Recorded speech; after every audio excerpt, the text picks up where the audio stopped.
everybody, and welcome back to another episode of Just Visiting with Jonathan and Eric.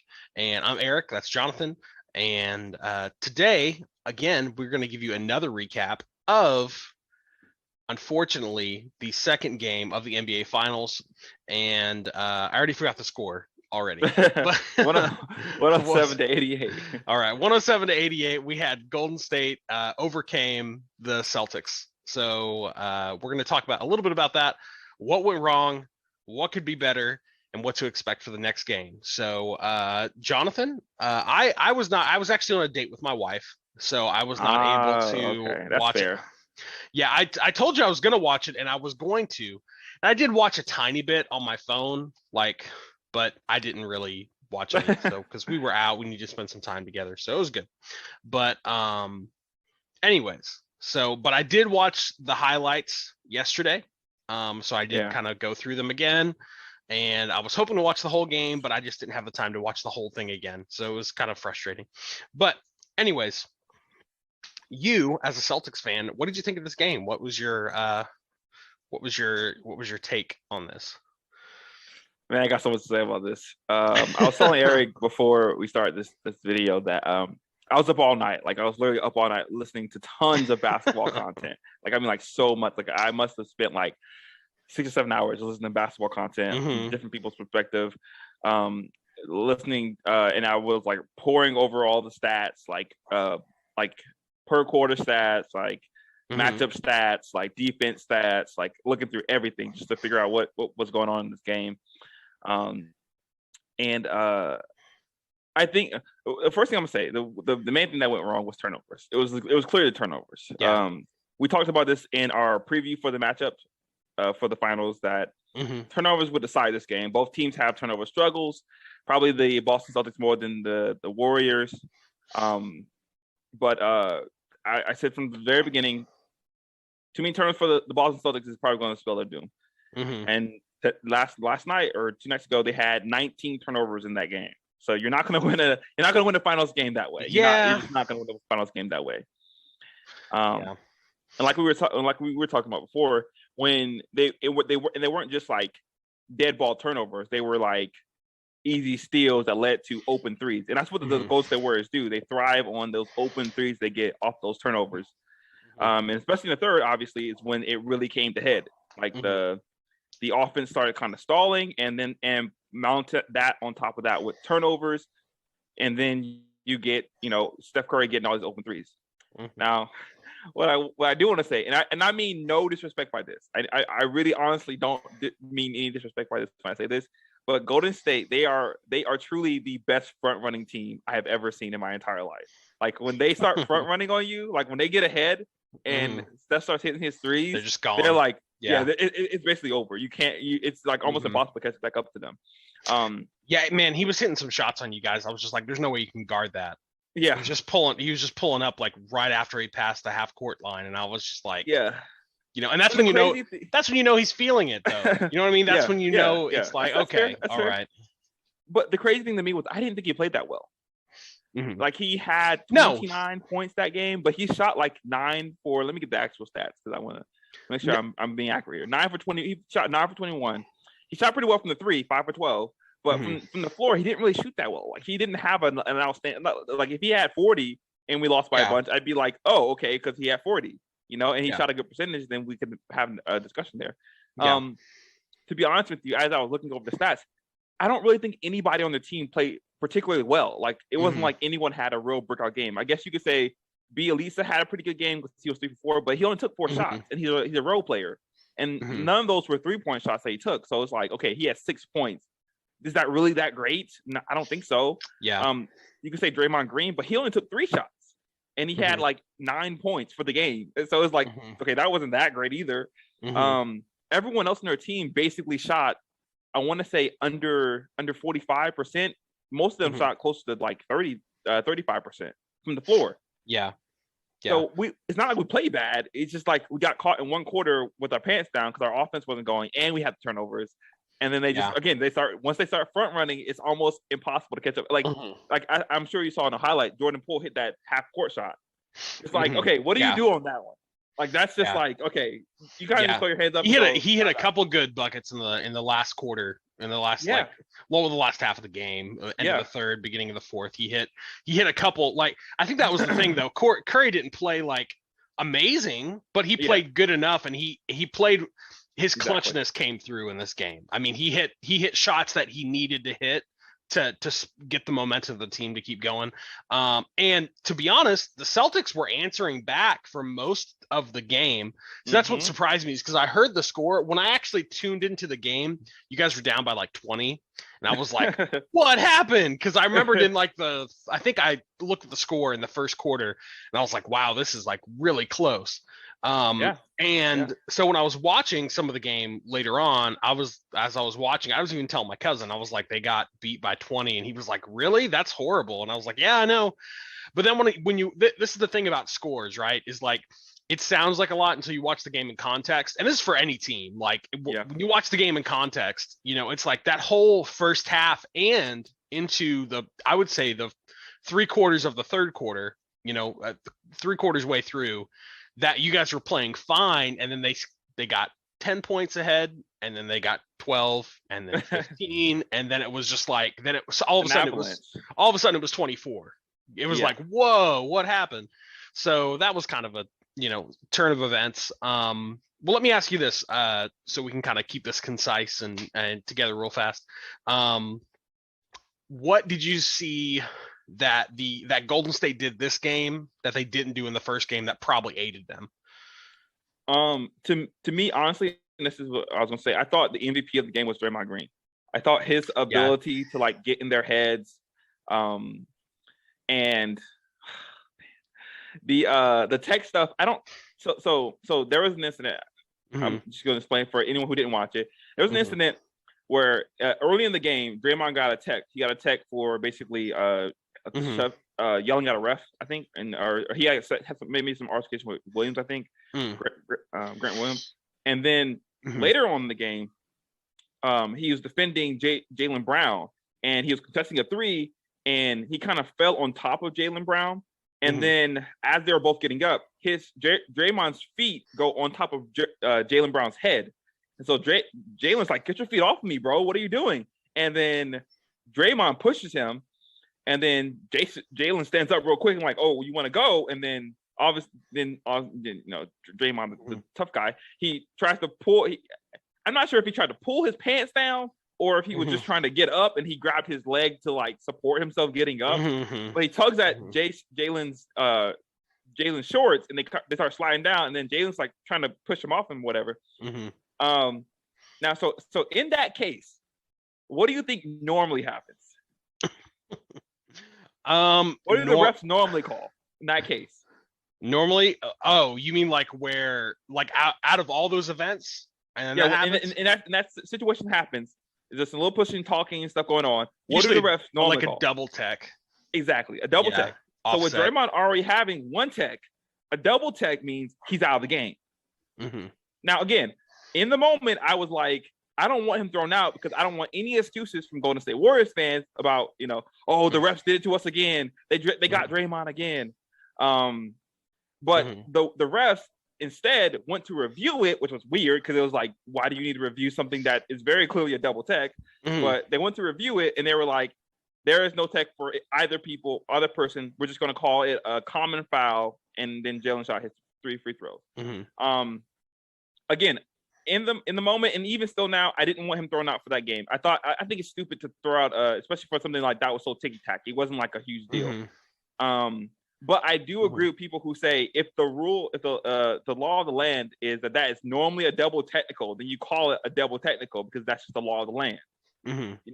But what one of the announcers were saying was basically like they're giving Draymond Green favorable treatment because he's a big star in the finals.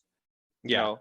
And I think when in 2016, when he got suspended and everyone got so upset at the NBA for doing that, they're kind of like, hey, we don't want to do that again and get all that backlash. So we're just going to leave him in the game.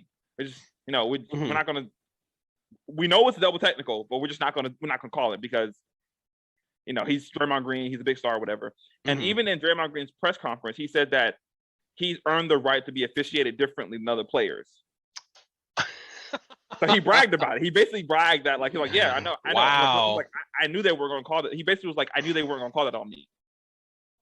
And Mhm. so throughout the entire game, he was basically an irritant to everybody, just like doing whatever he wanted to, being as physical as he wanted to, because he knew there was no repercussions for it. And that's the thing where I'm like, okay, now we got to do something about this, because that's not okay. I don't want him to get thrown out for something silly, but at the same time, like, if he thinks that he can just do whatever he wants to without any like any sort of consequences, that's the problem. Yeah. That's not fair for either team. Yeah, I mean, it's surprising that he would say that out loud like that too. To be honest, Right? like, I mean, LeBron gets attention like that, but he doesn't talk about it because, well, it would hurt the game. It would hurt the game if he talked about how he should get, favorable treatment. Yeah, favorable treatment with the refs. That's but he does, because you've seen him talk to the refs before. You've also seen a lot of the calls that get called for him or on him. It's like, it's pretty obvious. And it's obvious that the refs probably do favor players. Just star players, yeah. It's kind of like you don't want to get a ticket from the cop, right? So, like, you just gotta, hey, let me butter you up a little bit, get to know you a little bit. Yeah, exactly. So it's just, anyways, but you didn't answer my question. What do you think that they did? Yeah. That helped them out, that they didn't do in the first game? What do you think they improved on in this game? Well, that's what I was saying. So Draymond played way better in this game. Okay, gotcha. He was more efficient scoring. He got to the free throw line, made some of his free throws. And the biggest thing they did differently, this is two big things they did differently. One, they took Klay Thompson off of Jaylen Brown, because he's probably 2 full steps slower than Jaylen Brown at this point in his career. And so Jaylen, especially if you go back and look at that fourth quarter from the first game, Jaylen was beating him to the rim anytime he wanted to, basically. And so they took Klay Thompson off of Draymond and put Klay Thompson on Al Horford, and then put Draymond on Jaylen Brown, and that completely changed Jaylen's game. So he started off hot 4-4, and that was basically kind of when Klay was guarding him a little bit and Dre was guarding him a little bit.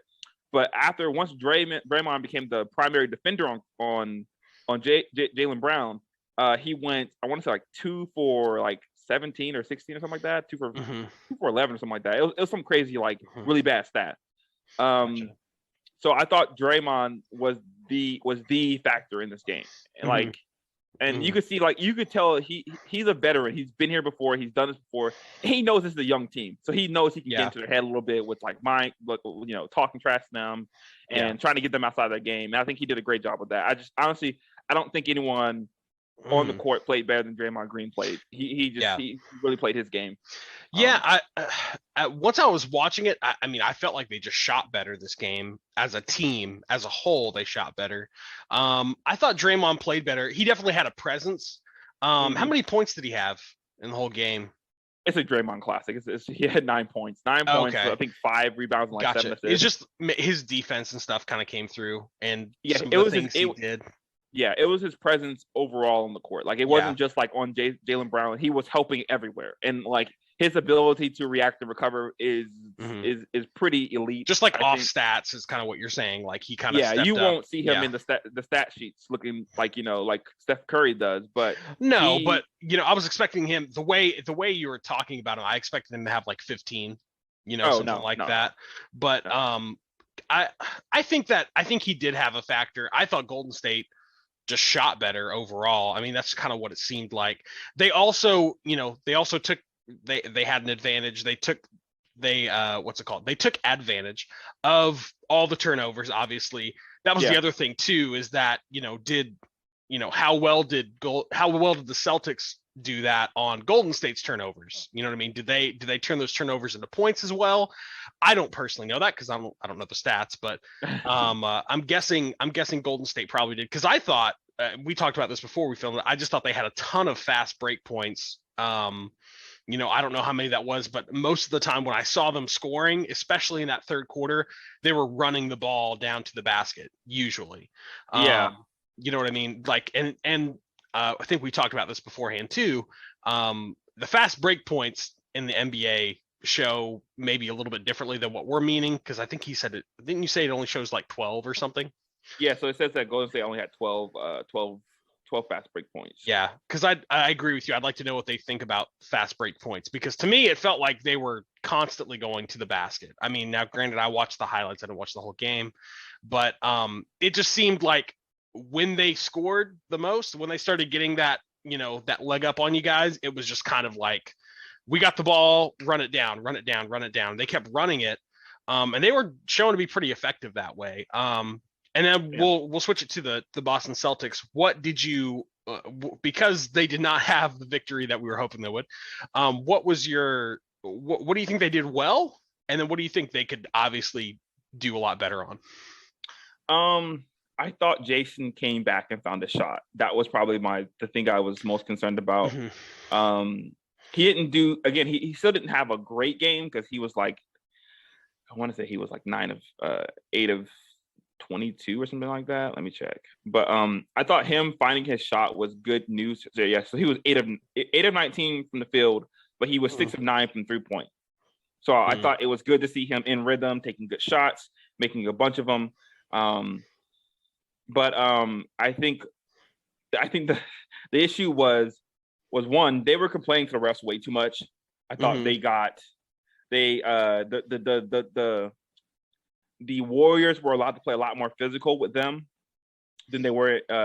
Well, not just they were allowed to, but they did play more physical with Boston than they did in the first game, and that upping their physicality was like paramount to them being able to, play really hard defense. I don't like talking about the refs. I really don't like talking about the refs. Anyone who knows me, and when I talk basketball, I hate talking about the refs, because I honestly don't think the refs are that big of a factor that people think. But I will say that the refs let them get away with a lot more than they let the Boston Celtics get away with.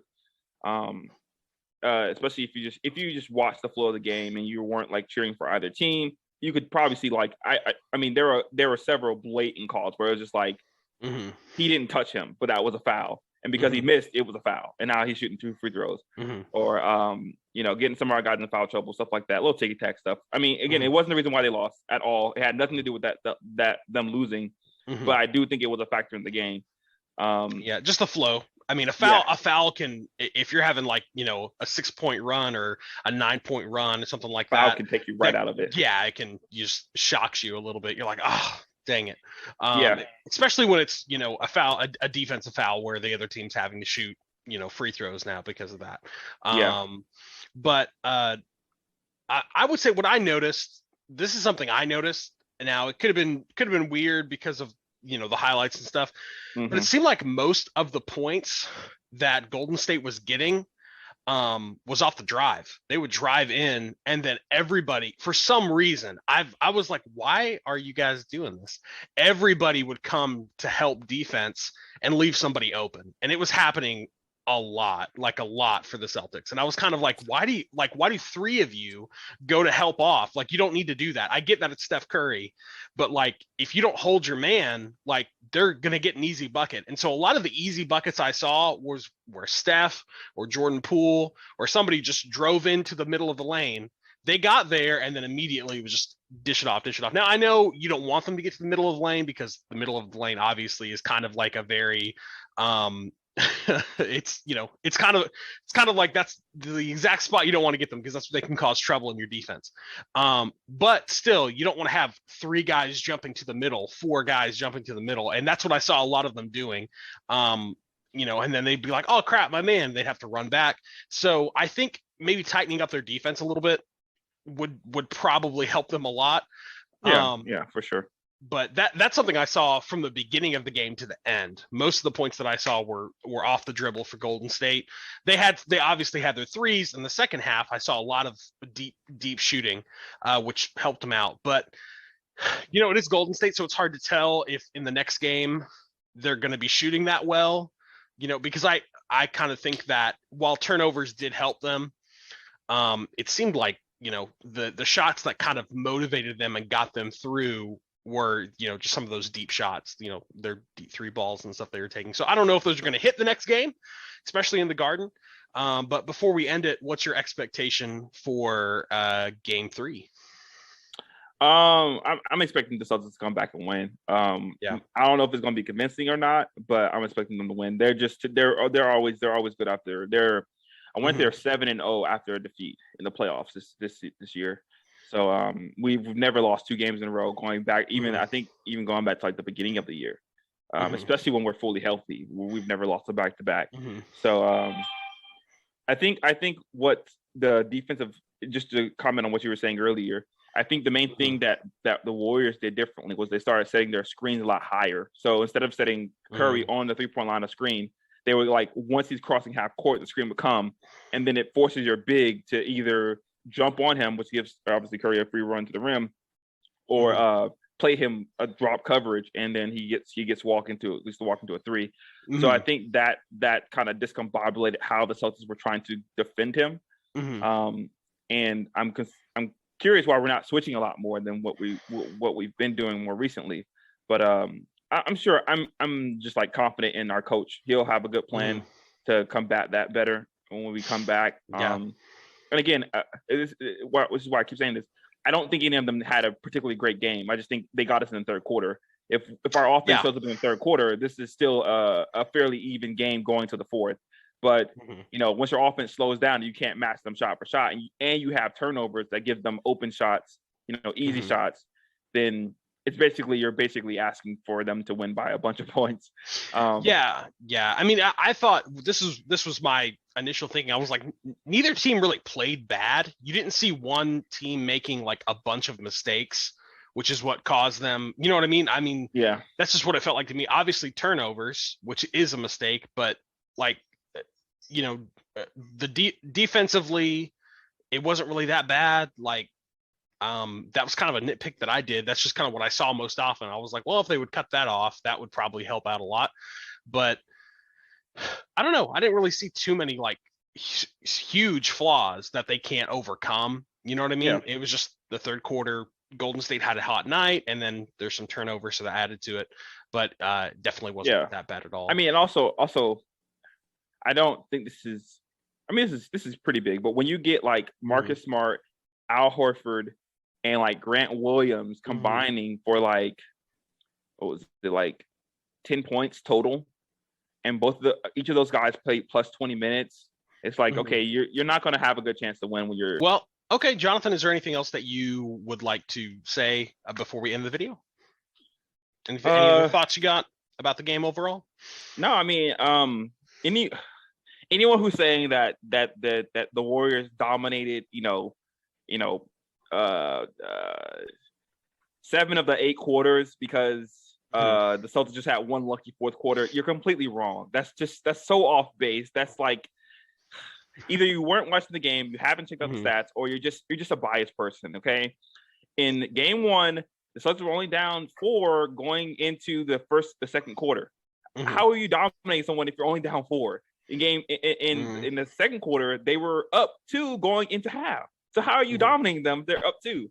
Okay, you got them in the third quarter, and then turn around in the fourth quarter and they win. And then in game 2, first quarter, Celtics were they were I want to say they were up. No, they were down 1 going into the second quarter. How are you dominating them? They're up. They're only down 1. Yeah. Well, I would say this is the thing. This was kind of like in my opinion, Golden State really didn't have what felt like a demanding control of the game until the fourth quarter.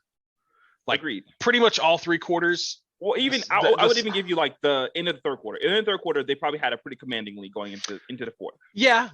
I just mean like, but the way Boston was playing, they were hitting some big shots at first, coming back, and you actually felt like Boston was going to come back for a little bit, but it was then, I would say, probably the end of the third quarter, beginning of the fourth quarter, you kind of felt like, okay, Golden State is just claiming this one, So, but that's not in my opinion, that's not a dominant defeat. You give me 2 full quarters of that, or 2.5, you're dominating the whole game. You know what I mean? Yeah. Or it's just play style. Like we kind of felt, like in the first game, in game 1, it felt like Boston was dominating them because everything that Golden State was trying to do, Boston just had an answer to it, and then they kind of kept the lead consistently. So that's just my take on it. But I just again, series tied 1-1. Boston is we have home court advantage. Everyone wants to talk about what we did at home court. We're 5-4 in the playoffs at home. Whatever. I don't really care. I really don't honestly care about that kind of stuff. All we need to worry about is what's going to happen on Game 3. In Game 3, I'm pretty convinced that Boston's going to have a good showing. I'll be honest. I don't know what you're going to do if they lose all 7. If they lose the championship, I don't know what you're going to do, man. I think I'll be fine. Honestly, I'll be fine. Like I just won't call you. We made it this. I'm surprised we made it this far. Like I didn't like at the beginning of the playoffs. I said I think it's going to be Warriors versus Celtics in the finals. I said that as a fan. I didn't say that as like an analyst of basketball. Like I didn't think we had a chance to get to the finals. But as a fan, I was just like, I'm going to support my team. Like honestly, if you had asked me as an analyst last game what I think was going to happen, I probably would have said like I think the Warriors are probably going to win by like 15 or 20 points because it's a must-win game for them. I mean, think about going 2-0 back to the Garden. You lose one of those games at the Garden, it's 3-1 now. You're basically signing your own death certificate. So like this was a must-win game for the Warriors. So it's not surprising that they came out in a desperate fashion to win this game. Yeah, you never want to be in a position where you have to win 2 in a row. Yes. Ever. So exactly, especially if you have to go do it on the road. Like you definitely don't want to have to go win 2 in definitely 2 in a row on the road. Like you don't want to do that. No matter how good you are as a team, that's just setting yourself up for failure. Yeah. Well, we'll see how they play the next game. I'm excited to watch it. And we'll see what they do. But besides that, we'll go ahead and end it here. But keep a lookout for our thoughts. The next game's tomorrow, right? Wednesday? Yeah, Wednesday night. Wednesday night Eastern at time. June 8th. So keep an eye out for us for our next video because we'll definitely have one where we're talking about it again, probably the night after. So, but besides that, you can always come back to Just Visiting. That's our channel here where we kind of talk about a little bit about everything. We talk about mainly sports lately because that's what's going on and that's what's interesting us. So it's just kind of like a potpourri channel. We talk about pretty much anything, usually comic book news, movie news, things like that. But this has been Eric and Jonathan and Just Visiting. We will see you next time. See you later.